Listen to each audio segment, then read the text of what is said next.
On the morning of September 11th, 2001, 19 men armed with box cutters directed by a man on dialysis in a cave fortress halfway around the world using a satellite phone and a laptop directed the most sophisticated penetration of the most heavily defended airspace in the world, overpowering the passengers and the military combat-trained pilots on 4 commercial aircraft before flying those planes wildly off course for over an hour without being molested by a single fighter interceptor. These 19 hijackers, devout religious fundamentalists who like to drink alcohol, snort cocaine, and live with pink-haired strippers, managed to knock down 3 buildings with 2 planes in New York. While in Washington, a pilot who couldn't handle a single-engine Cessna was able to fly a 757 in an 8,000-foot descending 270-degree corkscrew turn to come exactly level with the ground, hitting the Pentagon in the budget analyst office where DoD staffers were working on the mystery of the $2.3 trillion that Defense Secretary Donald Rumsfeld had announced missing from the Pentagon's coffers in a press conference the day before, on September 10th, 2001. Luckily, the news anchors knew who did it within minutes. Osama bin Laden. The pundits knew within hours. Osama bin Laden. The administration knew within the day. Terrorists who committed these acts and those who harbor them. And the evidence literally fell into the FBI's lap. That a hijacker's passport was found blocks from the World Trade Center crash site, if you can believe that. But for some reason, a bunch of crazy conspiracy theorists demanded an investigation into the greatest attack on American soil in history. That investigation was delayed, underfunded, set up to fail, a conflict of interest, and a cover-up from start to finish. It was based on testimony extracted through torture, the records of which were destroyed. It failed to mention the existence of WTC-7, Able Danger, P-TECH, Sibel Edmonds, OBL and the CIA, and the drills of hijacked aircraft being flown into buildings that were being simulated at the precise same time that those events were actually happening. It was lied to by the Pentagon, the CIA, the Bush administration, and as for Bush and Cheney, well, no one knows what they told it because they testified in secret, off the record, not under oath, and behind closed doors.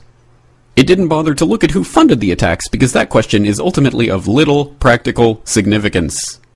Still, the 9/11 Commission did brilliantly answering all of the questions the public had, except most of the victims' family members' questions, and pinned blame on all the people responsible, although no one so much as lost their job, determining the attacks were failure of imagination. Because nobody in our government, at least, and I don't think the prior government that could envision flying airplanes into buildings. Except the Pentagon, FEMA, NORAD, and the NRO. The DIA destroyed 2.5 terabytes of data on Able Danger, but that's okay because it probably wasn't important. The SEC destroyed their records on the investigation into the insider trading before the attacks, but that's okay because destroying the records of the largest investigation in SEC history is just part of routine record keeping. NIST has classified the data that they used for their model of WTC-7's collapse, but that's okay because knowing how they made their model of the collapse would jeopardize public safety. The FBI has argued that all material related to their investigation of 9/11 should be kept secret from the public, but that's okay because the FBI probably has nothing to hide. This man never existed, nor is anything he had to say worthy of your attention, and if you say otherwise, you are a paranoid conspiracy theorist and deserve to be shunned by all of humanity. Likewise him, and her, and her, and her, and him. Osama bin Laden lived in a cave fortress in the hills of Afghanistan, but somehow got away. Then he was hiding out in Tora Bora, but somehow got away.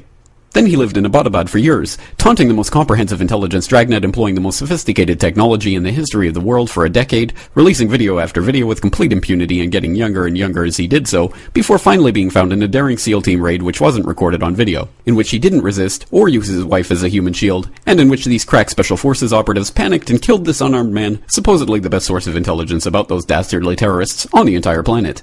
Then they dumped his body in the ocean before telling anyone about it. Then a couple dozen of that team's members died in a helicopter crash in Afghanistan.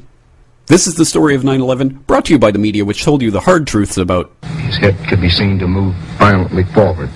And they took the babies out of the incubators. And mobile production facilities. And the rescue of Jessica Lynch. If you have any questions about this story, you are a batshit paranoid tinfoil dog-abusing baby hater and will be reviled by everyone.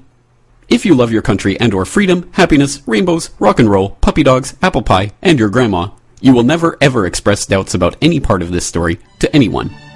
Ever. This has been a public service announcement by the Friends of the FBI, CIA, NSA, DIA, SEC, MSM, White House, NIST, and the 9/11 Commission. Because ignorance is strength.